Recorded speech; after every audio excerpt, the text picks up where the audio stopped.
Fast ಆಗಿ ಹೋಗ್ಬಿಡುತ್ತೆ. But ಇವತ್ತು ಫಸ್ಟ್ ಟೈಮ್ ನೋಡಿದ್ದು ಸರ್ 25 ವರ್ಷ ಇಷ್ಟು ಫಾಸ್ಟ್ ಆಗೋಯ್ತು. But when it comes to Upendra, ನಿಮ್ಮ ಕಣ್ಣಲ್ಲಿ ಸರ್ ಒಂದು ಬೇರೆ ಥರದ ನಾನು ಫೀಲ್ ನೋಡಿದೆ ಸರ್. ಕಣ್ಣಲ್ಲಿ ಎಮೋಷನಲ್ ಆಗಿದ್ರಿ. ಇದಕ್ಕೊಂದು ಬೇರೆ ಅರ್ಥ ಇದೆ ಐ ಥಿಂಕ್. ಈಗಲೂ ಈ ಪಿಕ್ಚರ್ ನೋಡ್ರೆ ಇನ್ನೊಂದು 20 ವರ್ಷ ಅಡ್ವಾನ್ಸ್ ಇದೆ ಅನಿಸುತ್ತೆ ನೋಡಿ. ಅದೆಲ್ಲ ಆ ಟೈಮು, ಆ ಗಳಿಗೆ ಏನೇಳಿ ಆ ಟೈಮಲ್ಲಿ ಇದ್ದಂಥ ನನ್ನೊಳಗಿರೋ ಭಾವನೆಗಳು ಅದೆಲ್ಲ ಸೇರಿ ಆ ಥರ ಸಿನಿಮಾ ಮಾಡಿಸುತ್ತೆ. ನಾವು ಮಾಡಿದ್ವಿ ಏನೋ ತಪ್ಪಾಗುತ್ತೆ.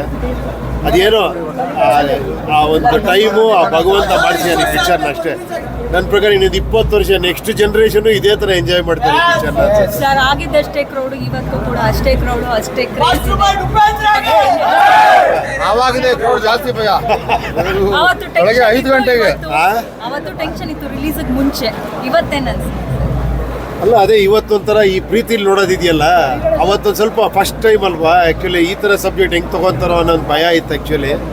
ಆಮೇಲೆ ಸ್ವಲ್ಪ ಆ ಥರನೂ ಒಂದಷ್ಟು ಕಾಂಟ್ರವರ್ಸಿನೂ ಆಯಿತು ಆ್ಯಕ್ಚುಲಿ, ಯಾಕಂದ್ರೆ ಸ್ವಲ್ಪ ಅಡ್ವಾನ್ಸ್ ಆಗಿದ್ದರಿಂದ. ಬಟ್ ಈಗಲೂ ಹಂಗೆ ಅನ್ಸುತ್ತೆ ಇದು ಹೊಸದಾಗಿ ನೋಡಿದ್ರೆ.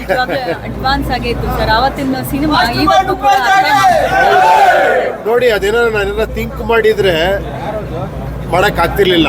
ಅದೇನೋ ಫ್ಲೋ ಅಲ್ಲಿ ಮಾಡಿಬಿಟ್ಟೆ. ನನಗೆ ಅದು ಗೊತ್ತಿಲ್ಲ ಇದು ಸೆನ್ಸಾರ್ ಪ್ರಾಬ್ಲಮ್ ಆಗುತ್ತಾ, ಈ ಪಿಕ್ಚರು ಹೆಂಗೆ ಅನ್ಕೊತಾರೆ, ಅದೆಲ್ಲ ಯೋಚನೆ ಮಾಡದೆ ಮಾಡಿದ್ದಕ್ಕೆ ಅದೊಂದು ಫ್ಲೋ ಅಲ್ಲಿ ಬಂದಿದೆ ಈ ಪಿಕ್ಚರ್. ತುಂಬ ಕ್ಯಾಲ್ಕುಲೇಷನ್ ಮಾಡಿ ಈ ಥರ ಪಿಕ್ಚರ್ ಮಾಡೋಕ್ಕಾಗಲ್ಲ. Psychological movie sir. ಆ ಉಪೇಂದ್ರದ ಒಳಗೆ ನಾನು ಕೊನೆಗೂ ಯಾರೋ ಒಂದು ಸಿಕ್ಕದ್ನ ಹುಡುಕ್ತಾ ಇದ್ದೀನಿ.